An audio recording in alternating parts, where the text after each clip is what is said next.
Bon, on va se faire un petit tour d'horizon sur le front de la guerre des IA. Je vais l'appeler comme ça maintenant.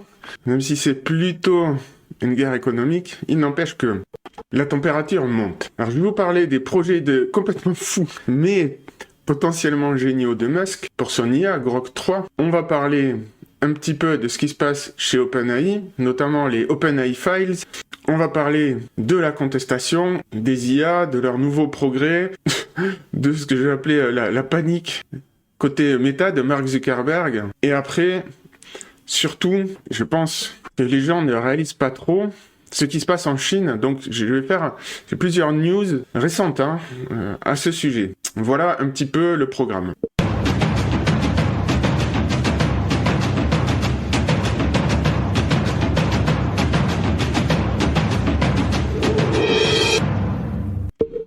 Premier truc que je vais commenter, d'abord, sur ce fil Twitter, The High Timeline, toutes les semaines à peu près, il y a une revue des meilleurs papiers, donc pas des seuls, des meilleurs papiers publiés dans le domaine de la recherche sur les IA. Donc, je vous montre ça pour que vous ayez conscience un petit peu de tout ce qui est tenté pour améliorer les modèles, pour dépasser leurs limites actuelles. Notamment celui-ci là, VJPA2, c'est la nouvelle architecture de modèle du monde et non pas de modèle de langage, poussée par Yann LeCun, prix Nobel récemment pour ses travaux sur les IA. Mais ça n'arrête pas. Des nouvelles techniques d'entraînement, des nouvelles manières de faire penser les IA. Donc il est tout à fait possible qu'on ait des percées importante à un moment donné, qui ne se manifeste que quelques mois ou années plus tard, le temps que ça rentre en production, que ça s'industrialise. Mais bon voilà, c'est extrêmement difficile d'évaluer à chaque fois les potentiels qui sont derrière ces papiers. Ceci dit, même si on élimine les innovations de rupture, on voit des progrès continuels. Les IA sont de plus en plus intelligentes, alors dans le sens, elles savent de mieux en mieux raisonner, elles comprennent de mieux en mieux leurs propres limites. Elles sont de moins en moins coûteuses, elles ont de plus en plus de connaissances et de capacités. Donc là-dessus, il y a des progrès incrémentaux permanents. Voilà, bon ça c'était la première news. Maintenant, on va passer au projet complètement fou d'Elon Musk autour de Grok 3.5, enfin de Grok, son IA. Je vais vous expliquer ce qu'il est en train d'essayer de faire.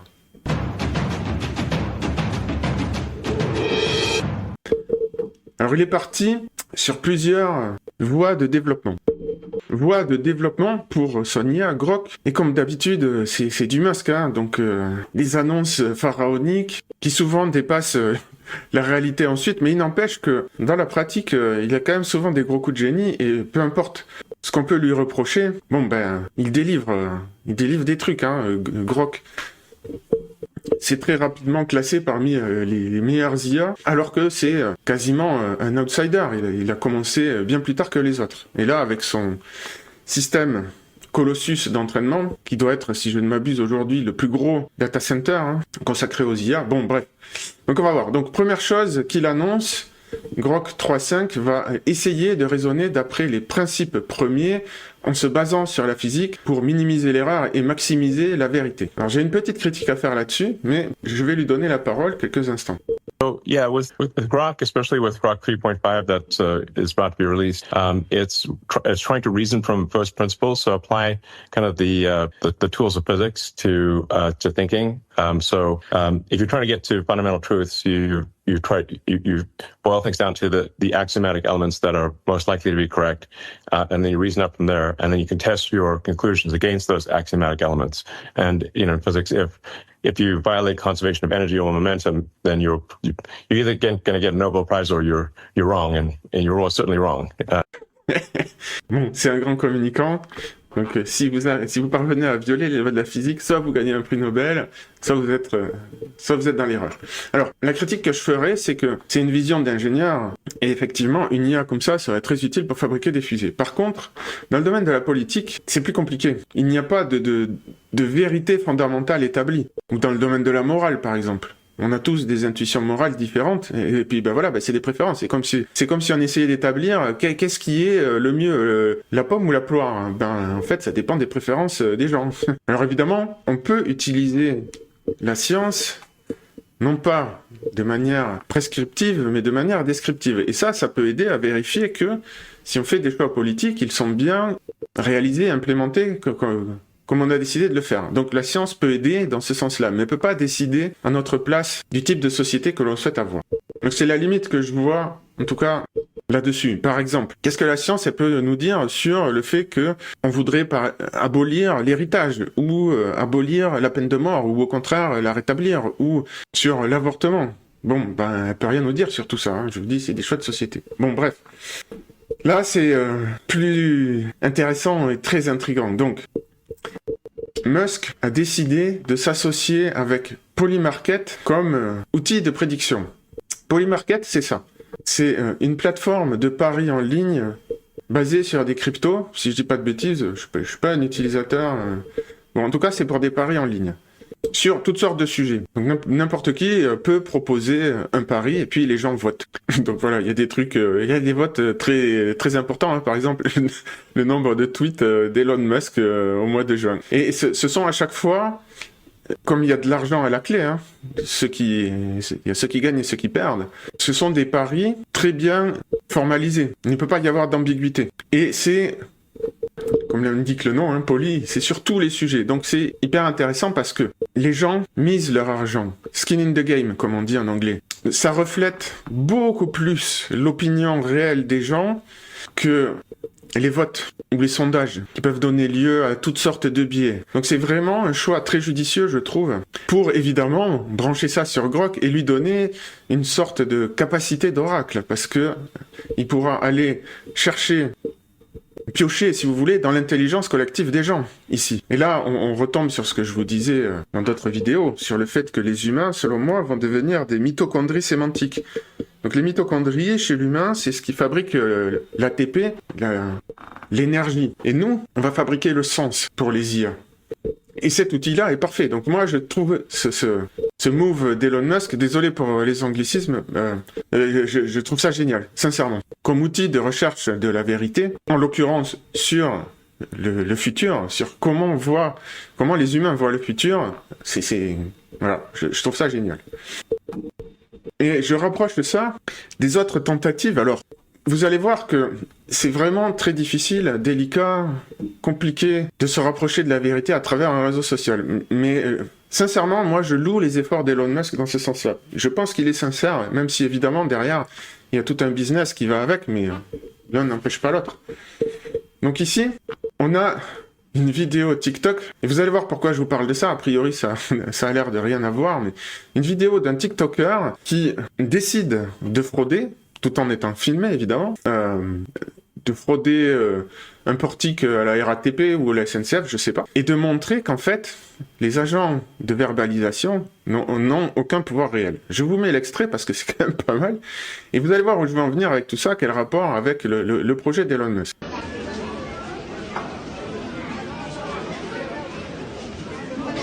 Voilà, il fait du vaudou, hein.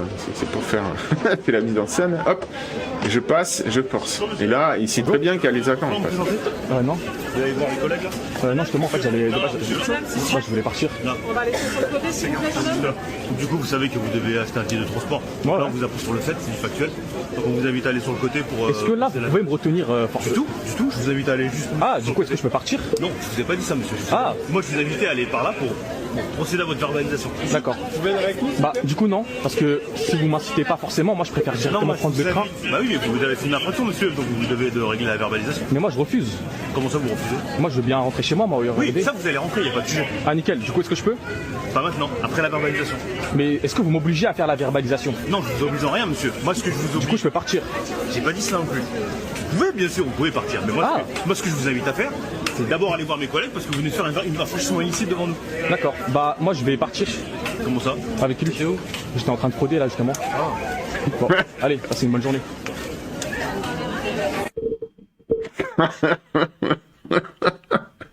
J'étais en train de frauder.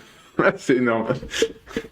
Bon, ce qu'a démontré ce jeune homme, c'est qu'en fait, c'est plus ou moins connu. En tout cas, on peut s'en douter. C'est que les agents de la RATP ne sont pas des agents, ou de la SNCF, pardon, ne sont pas des agents de police. Ils n'ont pas le droit de poser la main sur vous. Donc, c'est pour ça qu'ils vous invitent à vous mettre sur le côté. En fait, c'est toute une mise en scène pour vous amener à payer l'amende. Mais, voilà. Le problème, c'est que, est-ce qu'on est sûr de ça? Est-ce que vous êtes prêt à risquer une amende, voire des problèmes avec la justice sur la base de cette vidéo. Voilà ce que j'ai fait. Et je suis pas le seul. En fait, je vous montre ça parce que c'est très récent. Voilà, ça date de ce matin. Mais ça devient de plus en plus réflexe. Les gens demandent à Grok des précisions. Et voilà où je voulais en venir, c'est que ça devient un outil avec les community notes de recherche de la vérité. Il est vraiment, je l'ai vu de nombreuses fois utilisé pour ça. Donc là, je lui demande, est-ce qu'ils ont le droit de contraindre physiquement? Et il dit, les agents SNCF et RATP peuvent dresser des amendes, mais ils ne semblent pas pouvoir contraindre physiquement une personne. Alors ensuite, il y a eu toute une discussion derrière où Grok est interpellé avec d'autres personnes qui disent oui, mais gna gna gna gna gna. Donc il y a vraiment un travail collectif de recherche de la vérité. Et sachant que derrière, tout ça va être utilisé pour l'entraînement de Grok. Grok est entraîné en partie sur le corpus de X. Donc ce que disent les gens sur X, les community notes et ce genre de discussions sont critiques. On participe collectivement à la prochaine génération. Donc effectivement, ça peut mal tourner aussi, hein, si c'est mal réglé tout ça. Je suis pas en train de vous vendre le projet d'Elon Musk, hein. Je dis, il y a du potentiel, mais il y a aussi des gros risques. Et on va parler de ça maintenant. Donc, voilà ce qu'a déclaré Elon Musk. Il a dit, nous allons utiliser Grok 3.5, donc avec ses principes de raisonnement dont je vous ai parlé, avec son interface avec Polymarket, avec le fait qu'il participe aux discussions des gens, avec les community notes. Community notes, d'ailleurs, sur lesquels Musk a des problèmes de réglage, parce qu'en fait, au départ, ça a commencé plutôt bien pour rétablir la vérité sur des affirmations un peu grandiloquentes, souvent des politiciens, mais pas toujours. Mais en fait, il s'est rendu compte, et là, on est dans un terrain très délicat, que derrière, le système pouvait être détourné par le tribalisme. C'est-à-dire que sur Internet, en fait, maintenant, vous avez des communautés qui s'organisent pour défendre certains points de vue. Donc c'est très délicat, parce que d'un autre côté, si vous censurez ces gens-là, ben en fait, vous défendez plus la liberté d'expression. Donc comment trouver le bon réglage, c'est difficile. Et Musk ne s'en cache pas. Hein, c'est même pas moi qui le dis, c'est lui. Hein. Bon bref, donc Grok 3.5, avec ses capacités avancées de raisonnement. Alors il pense qu'il va prendre une marge d'avance, il le dit dans d'autres tweets, sur la concurrence. Évidemment, il va pas dire le contraire, mais on verra ce qu'il en est dans les benchmarks et tout ça. Va être utilisé pour, alors tenez-vous bien, pour réécrire l'entièreté du corpus de la connaissance humaine en additionnant, en rajoutant les informations manquantes et en effaçant les erreurs. Alors là, évidemment, et en réentraînant, sur ce corpus-là. Donc pour converger petit à petit vers des connaissances plus fiables. Bon, évidemment, là, derrière, on sait qu'il vise le wokisme, qui affirme qu'il n'y a pas de sexe biologique, contrairement à tout ce qui est dit dans la biologie, par exemple, par les biologistes. Mais d'un autre côté, sur des questions morales, voilà, il n'y a pas de vérité fondamentale, indiscutable. Donc comment il va gérer tout ça, je ne sais pas, il y a des risques, évidemment, politiques derrière. Cependant, à titre personnel, je trouve l'effort louable et je suis content de pouvoir y participer à mon petit niveau par ce genre d'intervention. Le projet me plaît. Après, à voir vers quoi ça aboutira. Mais je préfère ça que les IA woke de Google, par exemple. Où là, c'est carrément assumé, le biais carrément amplifié. Ah, voilà. Je voulais retrouver ça. Donc, je ne sais pas si vous connaissez, il existe un test pour connaître son orientation politique. Voilà, c'est ça. C'est le Political Compass, si jamais vous voulez le passer. Et du coup, ce qu'on constate, c'est que, comme toutes les IA, elles tendent vers la gauche. Bon, Grok, un petit peu moins. Il n'est pas tout à fait neutre, mais il est un peu plus neutre. Voilà. Pour le moment, objectivement, entre guillemets, si on peut dire, voilà ce qu'il en est. Avant de passer à la suite, petit rappel. Rapidement, je vous préviens que mercredi 25 juin, à 20h, je ferai mon premier live avec plusieurs surprises, plusieurs annonces. Et ce sera l'occasion pour vous de poser toutes les questions que vous avez envie. Donc n'hésitez pas à réserver le créneau. Et puis je vous dis à mercredi. Et je précise, demain je vous mettrai un post sur YouTube, sur Twitter et sur Telegram si vous ne pouvez pas être présent et que vous voulez poser des questions auxquelles vous souhaiteriez que je réponde pendant le live. Eh bien je les compilerai à ces endroits-là. Voilà, allez on passe à la suite. Quelques news de chez OpenAI.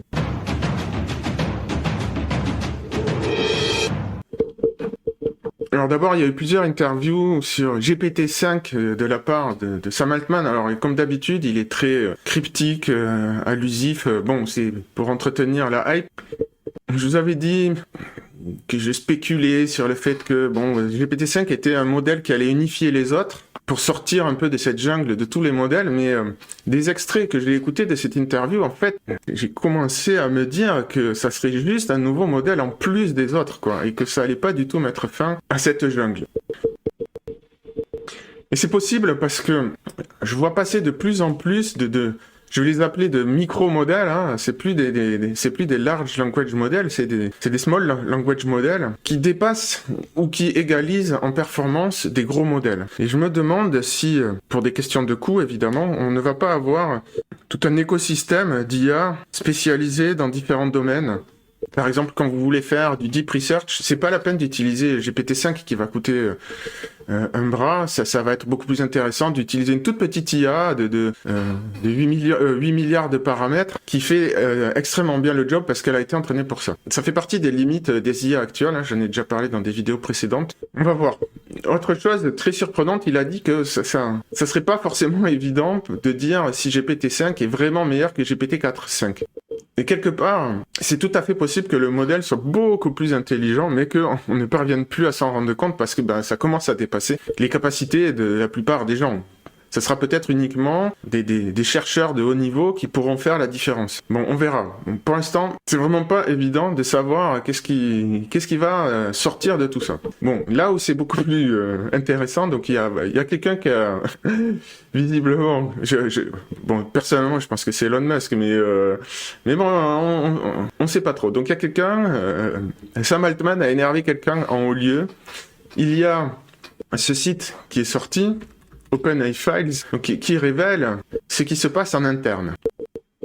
Donc, il y avait une clause qui limitait les profits possibles par les investisseurs qui a été retirée. Donc, au départ, OpenAI était censé être une boîte qui ne permet pas de faire du profit. Et évidemment, ça a changé. Et derrière, il y a l'enrichissement personnel de Sam Altman qui est aussi en jeu. Voilà. Donc, mais 10 ans plus tard, OpenAI a commencé à se restructurer une société de 300 milliards de dollars pour le profit, échangeant ses obligations légales de recherche de biens de l'humanité pour générer du profit pour les investisseurs. Alors il y a la pression de Microsoft qui est derrière, hein, mais bon voilà, ça c'est la première chose qui est dévoilée. Deuxième chose, bon là, on n'y va pas avec le dos de la cuillère, des employés seniors, comment traduire ça, bon de haut niveau quoi. Dans la boîte, ont essayé de virer Sam Altman de chacune des 3 sociétés principales qu'il a dirigées. Donc c'est pas ce qui est arrivé, l'histoire quand il a failli être viré d'OpenAI n'est pas arrivé que à OpenAI. Il a aussi fait le même genre de manœuvre visiblement à Y Combinator, qui est un incubateur de start-up. Il a menti ouvertement et il est accusé d'absentéisme et de prioriser son enrichissement personnel. Voilà. Sam Altman a, de manière répétée, menti au comité d'administration, ce qui est très grave. Hein. Ensuite, sur la transparence. Donc, pour une société qui est censée avoir pour mission le bien de l'humanité, visiblement, les employés ont été forcés de signer des clauses de non-divulgation ultra restrictives qui menaçaient, leur rémunération. Alors, leur rémunération indirecte. Les stock options, ce genre de choses. Et évidemment, le temps de test pour vérifier la sécurité des IA a été beaucoup réduit. Bon voilà, plus d'autres conflits d'intérêts avec des montages financiers. Bon voilà, là, si je vous dis, c'est une véritable attaque, sachant que je ne sais pas qui est derrière, mais si c'est de la diffamation, les gens qui ont mis en ligne ce site risquent gros. Donc il faut que ce soit documenté proprement. Voilà, il y a des témoignages, bon, il y a Sutskever qui est parti, hein. Ça a été quand même un gros coup de tonnerre. Hein. C'est un peu le gars qui est derrière ChatGPT, donc on verra. Et on passe à la suite. Début d'organisation d'une résistance face aux IA.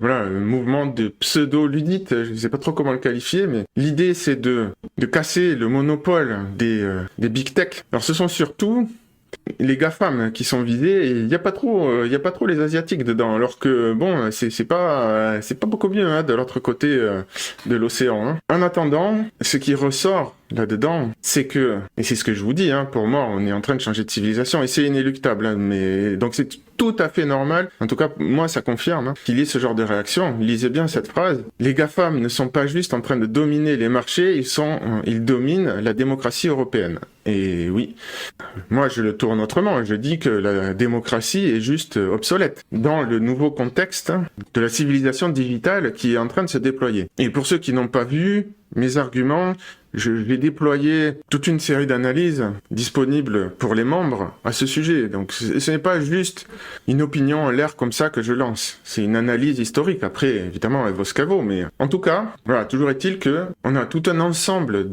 d'associations, je pense, en tout cas ça vient de la société civile, qui commencent à s'organiser pour dire les GAFAM ont trop de pouvoir. Ce qui est vrai. Si le projet d'Elon Musk dont je vous ai parlé, et d'IA réussit, même si ça ne réussit pas parfaitement, même si ça fait mieux que les concurrents, vous imaginez le pouvoir que cette IA aura. Et je ne dis pas Elon Musk à dessein, parce que ça va prendre son autonomie propre, ce truc-là, d'après moi. Donc c'est vraiment l'IA qui aura ce pouvoir-là. Donc l'idée, c'est de casser les monopoles.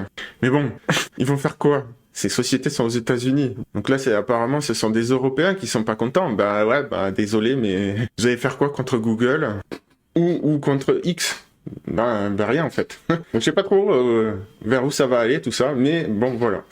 Je le mentionne et je vous mets cet extrait des réactions qu'on commence à avoir autour des IA. Donc là, c'est le futurologue. J'ai eu un débat avec lui sur la menace des super IA. Donc je suis pas du tout d'accord avec son narratif. Néanmoins, il existe et je pense qu'il rencontre un certain écho.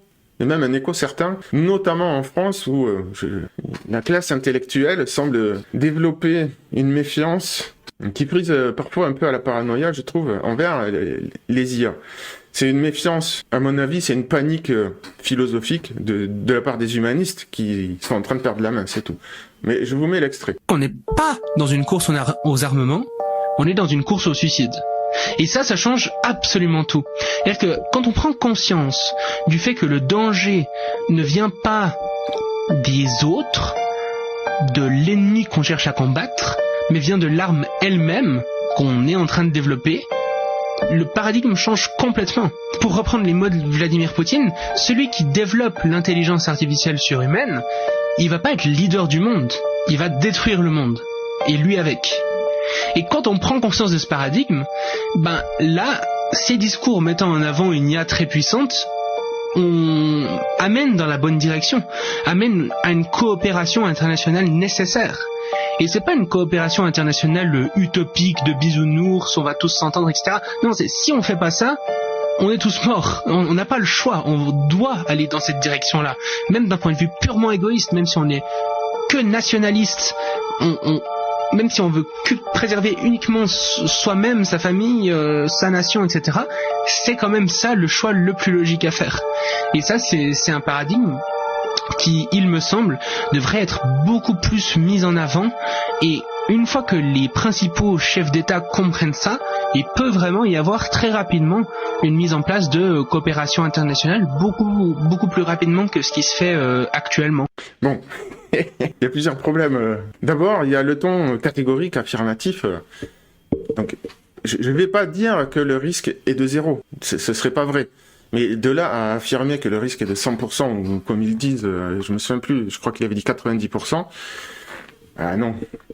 Si, et ça c'est pas certain, si on arrive à fabriquer une super IA, donc une IA qui s'améliore toute seule et qui dépasse les capacités de l'humanité tout entière, ce qui est à peu près certain, c'est qu'on perdra le contrôle de cette IA, mais c'est tout. Le risque qu'elle nous détruise, franchement, moi je l'évalue, pour moi il est assez minimaliste. Bon, peut-être que je me trompe, mais les arguments qui sont derrière pour dire « Ouais, mais regardez, les IA nous font du chantage, machin, ceci, cela, elles nous mentent et tout », tout ça, en fait, c'est de la surinterprétation, c'est de l'exagération outrancière. D'autre part, il invoque l'argument nationaliste pour dire oui, mais si l'IA nous détruit tous, même les nationalistes ont intérêt à ce que on mette un frein au développement de l'IA, qui est une course aux armements suicidaires selon lui. Oui, mais non. Les nationalistes, aujourd'hui, qu'est-ce qu'ils voient ?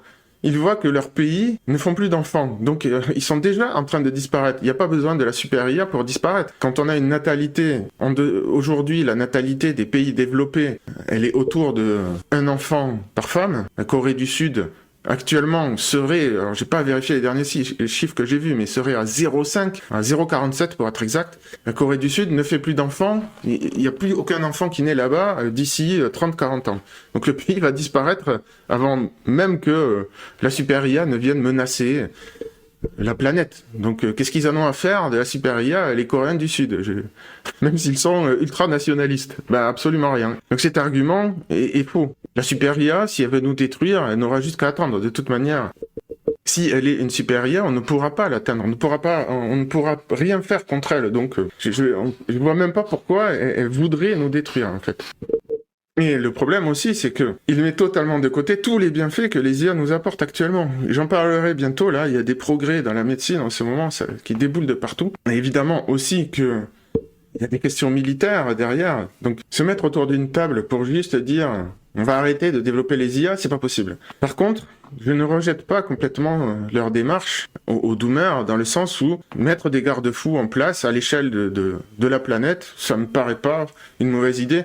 Je pense que financer quelques labos à droite à gauche qui s'occupent de la sécurité des IA et que les États mettent quelques deniers là-dedans, moi, franchement, ça me dérange pas du tout. Je pense que ça sera pas le pire usage de l'argent public qu'on puisse faire.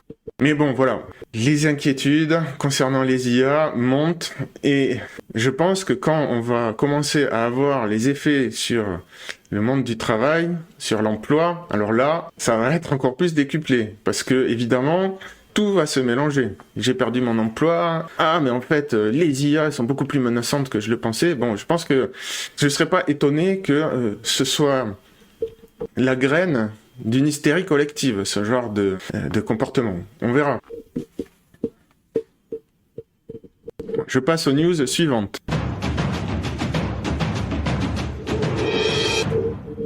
Nouveau domaine réservé aux humains jusqu'à présent qui vient de tomber, donc pilotage de drone dans un environnement dynamique avec seulement une caméra. Donc là, c'est une IA qui pilote un drone à la caméra et qui fait mieux que les humains, voilà. Et on peut supposer que maintenant que c'est fait, on n'aura plus jamais d'humain qui sera meilleur qu'une IA dans ce domaine-là, dans le domaine du pilotage. Donc je sais pas moi, si vous êtes militaire, enfin j'en sais rien, je sais pas quelle application commerciale il peut y avoir au pilotage de drones, à part de loisirs, mais c'est un peu comme les échecs, quoi. Je sais pas, il n'y a pas vraiment d'application autre que le loisir.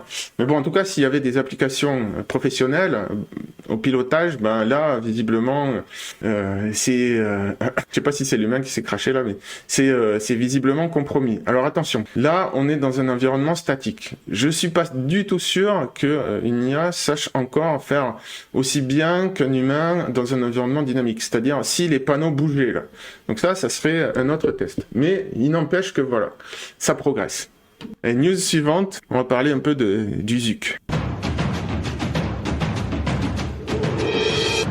Donc il y a des rumeurs, et je précise bien, ce sont des rumeurs, hein, de ce que j'ai vu, rien de sûr. Hein. Mais il n'empêche que ça paraît tout à fait cohérent. Donc moi je pense que Mark Zuckerberg est en mode panique, parce que la Mach 4 a fait un four, il est en train de se rendre compte qu'il perd la course aux IA, et que c'est la course. C'est la seule course aujourd'hui qui mérite d'être gagnée, plus que toutes les autres. Hein. Ses travaux sur le métaverse et tout ça, ok. Mais rien ne vaut les potentiels commerciaux des IA, les potentiels économiques, pardon. Donc là, qu'est-ce qu'il fait? Il a investi 15 milliards dans une nouvelle boîte, dans une autre boîte, Scale AI. Et d'après les infos qu'on a, il a essayé de débaucher Ilya Sutskever, potentiellement, je ne sais pas si c'est tellement énorme, pour 32 milliards. Non, pardon, excusez-moi. Il a essayé de racheter la boîte d'Ilya pour 32 milliards. Il n'a pas essayé de le débaucher, mais il a sûrement essayé de le débaucher avant.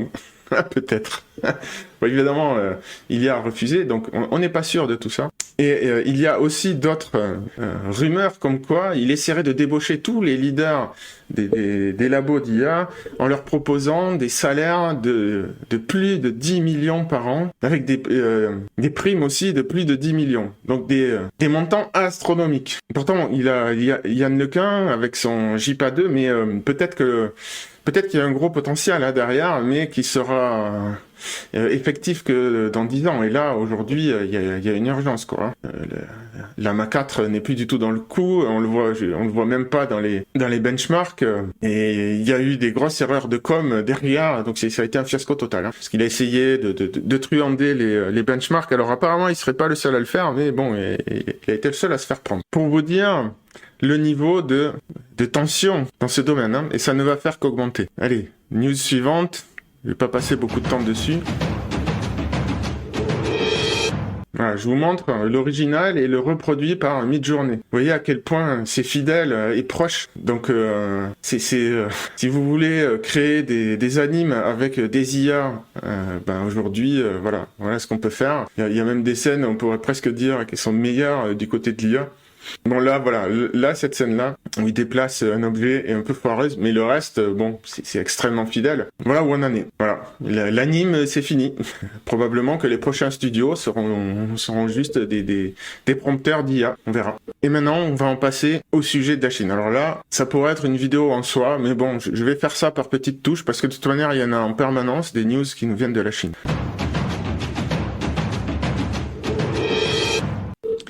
Bon, alors... ça, si c'est vrai, le jeu est plié par les Chinois, et c'est eux qui, la super intelligence, elle viendra d'eux et pas de l'Occident. Donc le jour où la Chine déploie de manière industrielle ces nouvelles puces photoniques, alors derrière, oui, il y a aussi les puces quantiques, il y a aussi les puces thermodynamiques, mais là, ils prendraient une avance considérable avec ce genre de technologie, puisque contrairement aux puces actuelles qui chauffent beaucoup, la lumière ne chauffe pas. Donc c'est un peu next level là, hein. Sachant que apparemment, comme ils ont des restrictions sur les puces Nvidia les plus performantes, en fait, les Chinois ont déjà réussi à contourner le problème actuellement avec des puces moins performantes, mais grâce à des bus optiques qui permettent d'en connecter beaucoup plus. Et ils parviennent ainsi à avoir des supercalculateurs supérieurs ou équivalents à ceux de l'Occident, d'après ce que j'ai lu. Mais là, ça serait l'étape suivante, où ce sont carrément les puces qui utilisent la photonique. Étant donné le niveau de développement actuel des IA, c'est-à-dire que maintenant ça commence à être mature, la prochaine étape, en tout cas une des étapes fondamentales, ça va être la technologie des microprocesseurs qui est derrière, pour atteindre des performances supérieures. Donc là, les Chinois sont pas du tout hors course, hein. Et au contraire, il semblerait qu'ils soient en train de prendre le leadership. Et toutes les news que je vais vous montrer vont dans ce sens-là. Donc, je sais pas ce que ça va donner si c'est les Chinois qui deviennent leaders, mais ça aura des répercussions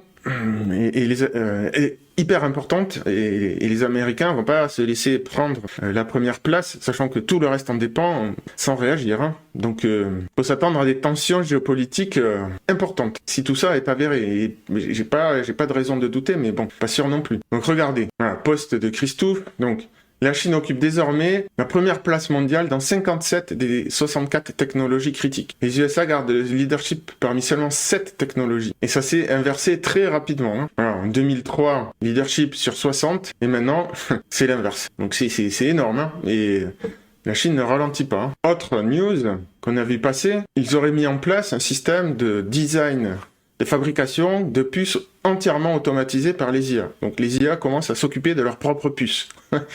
Tout ce qui est auto-récursif comme ça, donc tout ce qui est je m'auto-modifie, on parle d'exponentiel, donc de choses qui vont aller de plus en plus vite, hein. Et donc on se rapproche de la singularité, hein, avec tout ça. Donc autre news qui va dans le même sens, voilà, nouvelle IA chinoise, Ailuo V2, regardez, ça c'est la meilleure occidentale, Google VO3. Donc regardez bien les mouvements là de la gymnaste. C'est un peu le test ultime apparemment pour les IA actuelles. Et regardez ce que fait l'IA chinoise, c'est parfait, c'est absolument parfait. Et je crois pas avoir vu le moindre petit détail qui cloche là-dessus. Bref. Donc, VO3 avait fait grand bruit parce que c'était la première IA dans laquelle les personnages pouvaient parler, certes. Mais là, on a une IA de génération de vidéos. Là, moi, je sais même pas dire si c'est une IA qui fait ça. Comment je pourrais le déterminer? Donc, on a un niveau de réalisme, pour le coup, qui dépasse les limites des IA occidentales. Et ce n'est pas la seule. Il y a une autre société là qui vient de débouler, Minimax, dont j'avais jamais entendu parler, alors peut-être que les spécialistes connaissaient déjà, et qui nous sort une autre IA qui elle aussi bat Google VO3. Donc voilà, Google VO3 est 3e dans l'arène des IA de génération d'images. Et les autres ont une marge confortable d'avance, les IA chinoises. Et en plus, donc, sur Hugging Face, Minimax a sorti une autre IA, là, de génération de texte, donc un chatbot, si vous voulez, qui continue. Alors, cette fois-ci, on a seulement 456 milliards de paramètres pour l'entraînement, mais qui continue à améliorer les performances tout en diminuant le coût derrière. Et donc, il se classe aux côtés de DeepSeek R1 et de Qwen 3 au niveau des performances, voire qui fait encore mieux sur certains domaines. Elle a été prévue avec un budget de raisonnement très élevé, notamment. Et ça, ce sont les IA open source. S'il faut, ils ont des IA propriétaires qui sont bien plus puissantes. En tout cas, ils sont pas du tout largués. Et là, je vous montre... Dans le domaine militaire, voilà maintenant où on en est, les premiers drones moustiques. Alors là, à ce niveau, j'ai un peu du mal à comprendre ce qu'ils arrivent à faire avec. On voit vaguement, on a l'impression que ça filme quelque chose, mais je suis pas sûr. Mais en tout cas, rien que le fait d'avoir des drones si petits, déjà, vous imaginez, au niveau militaire, la disruption que c'est, quoi. Et autre cas, voilà, là, vous avez les applications militaires des robots, des robots chinois. Donc là, ils ont visiblement l'intention de les utiliser sur le champ de bataille, ce genre d'outils en support aux fantassins. Voilà, je vais terminer par deux news plus légère, pardon, j'ai cliqué au mauvais moment. Donc l'ARNIA, Agence régionale numérique de Bourgogne-Franche-Comté, déploie un nuage souverain et des solutions d'intelligence artificielle sécurisées. Formation certifiante et outils mutualisés sont au programme. Je trouve ça super. Je pense que c'est le genre d'initiative à encourager. Autant les IA étatiques, je ne crois pas une seule seconde à leur aspect souverain, je pense que ce sont des IA d'État, donc qui vont servir l'État et non pas les peuples. Autant ce genre d'IA, oui, au niveau régional, là, je pense qu'effectivement, on est bel et bien dans de la véritable souveraineté, enfin, qui va augmenter notre souveraineté à nous, citoyens. Et dernière news, que c'est très très drôle. Voilà où on en est avec la génération vidéo par les IA. Bon, c'est ce que je vous disais, c'est quasi parfait. Donc ça va bouleverser l'industrie du cinéma, c'est pas possible autrement cette histoire. Alors là il y a un tout petit défaut, je crois, sur celle-là, on le voit passer, voilà, hop, à l'autre. Mais faut faire attention aux détails maintenant pour voir ce qui se passe vraiment. Bon, c'est très drôle. Ça va permettre, je pense, une explosion de la créativité. Beaucoup de gens qui ne pouvaient pas qui n'avaient pas les moyens de déployer leur créativité, mais qui avaient des idées, là, avec quelques euros, parce que ça va pas coûter très cher. Bon, disons des dizaines ou des centaines d'euros, mais ça va permettre de décupler les possibilités artistiques. Bon, voilà pour ce petit tour d'horizon. C'est quoi? C'est les news de la semaine, même pas, sur ce qui se passe sur le front des IA. Comme vous le voyez, ça avance très très vite et ça va bouleverser beaucoup de choses. Donc préparez-vous, c'est le sujet de cette chaîne. Abonnez-vous, likez, commentez, partagez. Petit à petit, je vous expliquerai comment tirer parti de tout ça plutôt que de le subir. Là, récemment, j'ai fait une petite expérience super intéressante où j'ai demandé à une IA de m'aider à réfléchir comme un philosophe grâce à un système de prompt un peu rusé. Et du coup, c'est hyper intéressant. Ça m'aide beaucoup, en fait, à devenir plus rigoureux. Donc, je vous partagerai ça bientôt. Entre autres choses, je pense aussi que la thématique centrale à développer, c'est celle de la métacognition, pour pas être largué, et de développer une nouvelle forme de spiritualité, parce qu'il va falloir donner un nouveau sens à nos vies dans cet environnement. Ce que j'appelle la spiritualité 2.0. J'ai écrit un e-book gratuit là-dessus, vous pouvez aller le télécharger si vous voulez sur ma boutique. Bon bref, on va continuer à analyser et chercher à comprendre cette transition civilisationnelle pour mieux s'y adapter.